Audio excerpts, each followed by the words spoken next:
Lembaga Tetap Indonesia memberi tema pemberitahuan tentang kelahiran Yesus. Dalam bulan yang ke-6, Allah menyuruh malaikat Gabriel pergi ke sebuah kota di Galilea bernama Nazaret kepada seorang perawan yang bertunangan dengan seorang bernama Yusuf dari keluarga Daud. Nama perawan itu Maria. Ketika malaikat itu masuk ke rumah Maria, ia berkata, "Salam hai engkau yang dikaruniai, Tuhan menyertai engkau." Maria terkejut mendengar perkataan itu, lalu bertanya di dalam hati, "Apakah arti salam itu?" Kata malaikat itu kepadanya, "Jangan takut, hai Maria, sebab engkau beroleh kasih karunia di hadapan Allah. Sesungguhnya engkau akan mengandung dan akan melahirkan seorang anak laki-laki, dan hendaklah engkau menamai dia Yesus. Ia akan menjadi besar dan akan disebut Anak Allah yang Maha Tinggi. Dan Tuhan Allah akan mengaruniakan kepadanya takhta Daud, bapa leluhur, dan ia akan menjadi raja atas kaum keturunan Yakub sampai selama-lama, dan kerajaannya tidak akan berkesudahan." Kata Maria kepada malaikat itu, "Bagaimana hal itu mungkin terjadi, karena aku belum bersuami?" Jawab malaikat itu kepadanya, "Roh Kudus akan turun atasmu, dan kuasa Allah yang Maha Tinggi akan menaungi engkau. Sebab itu, anak yang akan kau lahirkan itu akan disebut kudus, Anak Allah. Dan sesungguhnya Elisabet sanakmu itu, ia pun sedang mengandung seorang anak laki-laki pada hari tuanya, dan inilah bulan yang 6 bagi dia, yang disebut mandu itu. Sebab bagi Allah tidak ada yang mustahil." Kata Maria, "Sesungguhnya aku ini adalah hamba Tuhan. Jadilah padaku menurut perkataanmu itu." Lalu malaikat itu meninggalkan dia. Demikian firman Tuhan yang kita baca bersama saat ini, saudara-saudari yang terkasih dalam Tuhan. Sabda Allah berkata, yang berbahagialah setiap kita yang mendengarkan firman, melakukan serta kembangkan di dalam pribadi dan keluarga. Saudara-saudara yang terkasih dalam Tuhan, tema kecil yang akan kita renungkan bersama saat ini yaitu bagi Tuhan tidak ada yang mustahil. Bagi Tuhan tidak ada yang mustahil. Tuhan memberikan manusia kemampuan untuk berpikir, sehingga manusia dapat merancang dan juga bertindak sesuai dengan keinginan. Akan tetapi seringkali fakta yang terjadi tidak dapat dimengerti dan dijelaskan sesuai dengan realita. Peristiwa yang terjadi di luar logika pada umumnya yang dikatakan mustahil akan membuat manusia heran dan terkejut mendengarkan serta melihat apa yang akan terjadi, seperti yang digambarkan dalam firman saat ini. Yang menjadi pertanyaan bagi kita sekalian ialah, bagaimana perasaan kita jika kita mengalami suatu hal di luar dugaan kita secara pribadi? Pasti yang pertama kita akan terkejut jika kita mendengarkan apa yang terjadi di luar dugaan kita. Mungkin akan ada pertanyaan kepada pribadi kita, kenapa harus saya yang mengalami peristiwa ini? Tapi tahukah kita sebagai manusia bahwa itu adalah hal yang wajar bagi seseorang ketika menjalani hidupnya yang dirasakan kalian tidak mungkin akan menjadi mungkin atau akan menjadi sesuatu yang membahagiakan bagi kita. Saudara-saudara yang terkasih dalam Tuhan, di dalam pembacaan kita saat ini, hal ini juga yang dirasakan oleh Maria ketika melihat apa yang disampaikan oleh malaikat Gabriel yang menjumpai dirinya pada saat itu. Ungkapan malaikat itu kepada Maria, "Hai engkau yang dikaruniai." Maria terkejut dan juga merasa heran dengan apa yang ia sampaikan pada saat itu. Bahwa ada seorang malaikat yang datang kepada dia menjumpai dia, bahwa dia akan mengandung. Pemikiran Maria pada saat itu ada dalam sebuah perenungan. Mana mungkin saya bisa mengandung, sedangkan saya belum punya suami. Saya baru tunangan, apalagi saya sudah mati haid. Ya. Sangat susah untuk dia mendapatkan anak pada saat itu. Dan apa kata Tuhan dalam firman saat itu? Bagi Tuhan tidak ada yang mustahil. Ketika Tuhan Allah mempersiapkan Maria sebagai seorang ibu yang akan melahirkan seorang raja pembawa damai, akan jadi, akan tergenapi. Karena Tuhan mengatakan demikian.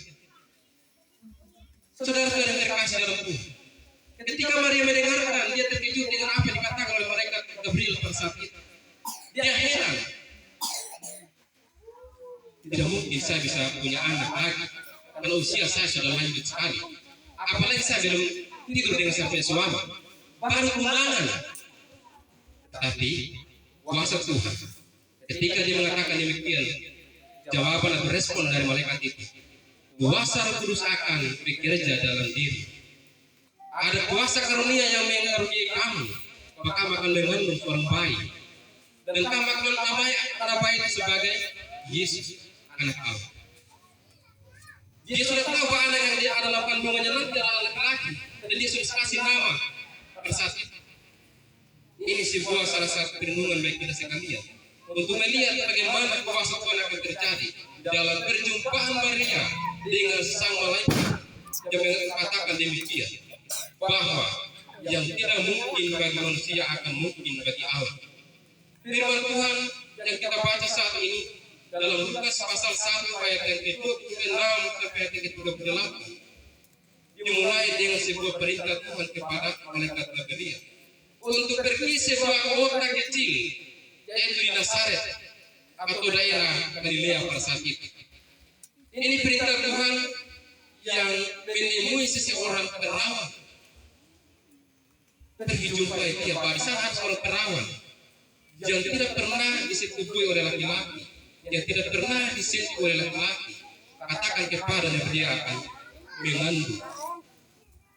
Ketika dia mengandung, apa terjadi? Elisabet juga mengandung. Sudah jalan 6 bulan pada saat itu, masuk 6 bulan, dia juga mengandung. Saudara-saudara yang terkasih dalam Tuhan, perjumpaan Maria dengan malaikat Gabriel ini di Nazaret atau di Galilea pada saat itu merupakan sebuah pertemuan yang tidak dapat dialami oleh semua manusia. Siapa yang bisa alami seperti itu? Tidak ada. Karena ini mustahil. Seseorang dipakai oleh Allah dengan cara luar biasa. Ya, Tuhan sudah tahu bahwa di sana ada yang membutuhkan dia. Ini sebuah gambaran ketika malaikat Gabriel menyampaikan atau menyapa Maria dengan pesan Tuhan, menyertai engkau beroleh kasih karunia di hadapan Allah, engkau akan mengandung dan melahirkan, hendaklah engkau menamai dia Yesus. Ia adalah sebagai anak pembawa damai, anak Allah yang maha tinggi. Tuhan akan mengaruniakan kepadanya takhta Daud serta keturunan Yakub sampai selama-lamanya, dan kerajaannya tidak berkesudahan. Ini luar biasa pesan malaikat kepada Maria pada saat itu. Saudara-saudara yang terkasih dalam Tuhan, kita saja yang sudah bersuami istri berbulan-bulan, bertahun-tahun, belum punya anak, adakah yang begitu? Sangat rindu punya anak, ada tanda-tanda tapi gagal. Di situlah Tuhan mengizinkan kita mengalami sesuatu. Bagaimana kita kembali kepada Dia sebagai pemilik kehidupan ini? Karena bagi Tuhan tidak ada yang mustahil. Itu kita imani, itu kita percaya. Karena saudara-saudara yang terkasih dalam Tuhan, ketika anak ini dipersiapkan oleh Tuhan melalui seorang Maria, apa terjadi ketika dia akan lahir? Besok kita mendengarkan cerita yang lebih menarik lagi. Lebih menarik lagi kita mendengarkan cerita ketika dia lahir, apa yang sesungguhnya terjadi. Mungkinkah kita merasa sedih? Mungkinkah kita berpikir tempat dia lahir layak? Mungkin kita akan berpikir besok kita akan renungkan firman Tuhan. Sekarang persiapan, ya. Bagaimana kita persiapan seorang ibu? Tentunya kita tahu dan sesungguhnya apa terjadi di dalam kehidupan kita sebagai manusia. Saudara-saudara yang terkasih dalam Tuhan, Roh Kudus akan turun atasmu dan kuasa Allah yang Maha Tinggi akan melalui engkau, sebab anak yang engkau lahirkan itu adalah kudus dan akan disebut anak Allah. Elisabet yang adalah saudaramu dari Maria bersatu mengandung, itu mengandung anak laki yang sama. Ini salah satu hal yang digambarkan. Apa yang Tuhan katakan dalam firman yang akan genap. Apa tujuan Tuhan mengaruniakan Yesus Kristus hari? Jelas dalam firman katakan, dia sebagai anak Allah pembawa damai, sebagai raja pembawa damai di tengah-tengah dunia ini. Ketika dia akan buktikan kehadirannya, kita akan melihat apa yang akan terjadi sampai saat ini. Maka kita harus terbuka melihat kebenaran firman Tuhan, merenungkan firman Tuhan dan mau melakukan dalam kehidupan kita masing-masing. Kita tidak mau merenungkan firman Tuhan, tidak mau melakukan firman Tuhan. Sebelum firman Tuhan direnungkan saat ini pun, saya melihat di depan saya banyak orang yang duduk. Kursi-kursi tadi hampir tidak kelihatan. Ketika firman Tuhan direnungkan, saudara-saudari, manusia di kursi langsung menghindar, jauh dari berduduk, kosong kan dipakai. Bukti sekarang begitu. Bagaimana manusia yang sadar akan mendengarkan firman Tuhan? Kamu yang suka foya-foya di luar sana, mendengarkan firman Tuhan tidak ada. Dengan firman Tuhan tidak sampai 1-2 jam, saudara-saudari. Kamu pergi tempat lain, kamu duduk, minum mabuk, berjam-jam kamu mampu sampai pagi. Tapi kamu mendengarkan firman Tuhan jauh sekali. Sayang sekali, saudara-saudari. Kalau kamu mendengarkan hal-hal dunia, kamu duduk tapi mepet di depannya orang itu. Ketika kamu mendengarkan firman Tuhan, kamu menghindar dan kosongkan kursi yang ada di depannya. Apa yang terjadi, saudara-saudari? Inilah manusia yang kita. Lebih senang di luar sana, tidak dekat dengan Tuhan. Ketika ada orang berkata Tuhan, ini cobaan dari Tuhan. Sudah terlambat kalau bagi saya. Kalau saya Tuhan kau mati saja lebih bagus. Karena apa? Ketika kamu diberikan kesempatan mendengarkan firman Tuhan, kamu tidak merenungkan firman Tuhan. Kamu abaikan firman Tuhan. Inilah kita manusia yang keras kepala, keras kemauan. Saudara-saudara yang terkasih dalam Tuhan. Karena bagi Tuhan sesuatu yang kita anggap tidak akan jadi. Saat ini dia bilang kamu akan mati kita. Apa yang terjadi begitu? Karena ada yang mengatakan tidak ada yang mustahil bagi Tuhan. Itu yang kita harus renungkan bersama-sama. Kemudian kamu saya cubit sedikit kamu harus sakit. Pasti kamu sakit. Ini cara Tuhan. Kenapa? Dia pencipta kita ini manusia. Dia berikan nafas kita ini manusia. Bagaimana kita mendekatkan diri kepada Allah? Jangan menjauh. Ya. Saudara-saudara yang terkasih dalam Tuhan, pembacaan kita saat ini seringkali kita ada dalam posisi seperti Maria yang mengalami hal yang tak terduga atau hal yang di luar dugaannya dia sendiri untuk mengalami kebaikan Tuhan di dalam Tuhan. Ketika hal itu kita hindari bukan, kita harapkan kita akan puji Tuhan, kita akan bersyukur kepada Allah. Karena itu hal terjadi, itu menjadi harapan. Kebahagiaan kita akan terjadi. Coba kalau hal yang kita harapkan terima, mana kita mendekatkan diri? Jauh kita bersyukur tidak ada. Penjelasan dari nomor 1 menggambarkan bagaimana kehidupan Maria dengan sebuah malaikat yang menyampaikan berita itu. Saudara yang terkasih dalam Tuhan. Namun Maria melihat yang berseru kepada Tuhan. Diungkapkan hati Maria dengan sebuah kerendahan hati menyampaikan respon apa kata malaikat itu. Jadilah padaku sesuai dengan kehendak Tuhan. Biarkan hal ini juga menjadi patokan kita sebagai manusia yang hadir saat ini sedang merenungkan firman Tuhan.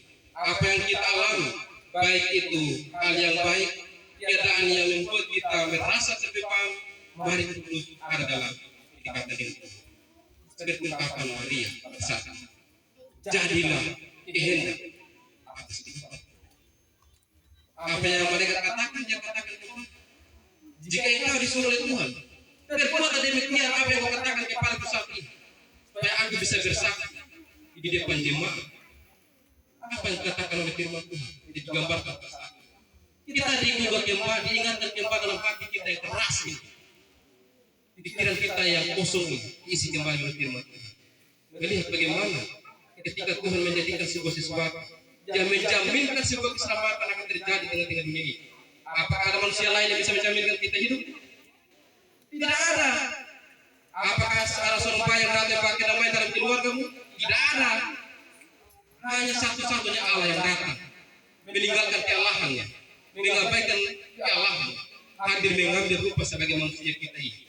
Hingga kita dicubit, kita akan merasa sakit. Supaya kita merasakan apa yang merasakan, saya juga merasakan ini. Kita dipersiapkan untuk hadir. Maka damai akan terjadi di dalam kehidupan kita. Saudara-saudara yang terkasih dalam Tuhan, kita mampu melewati hari-hari sulit kita, bukan karena kita mampu, tapi Tuhan selalu memperlihatkan kepada kita bahwa bagi Tuhan tidak ada yang mustahil. Dia mampu menolong kita tepat pada waktunya, dan cara Tuhan menolong kita tidak ada yang bisa sendiri. Oleh karena itu, teruslah percaya pada Tuhan dan mengandalkan Tuhan di dalam setiap jalan hidup.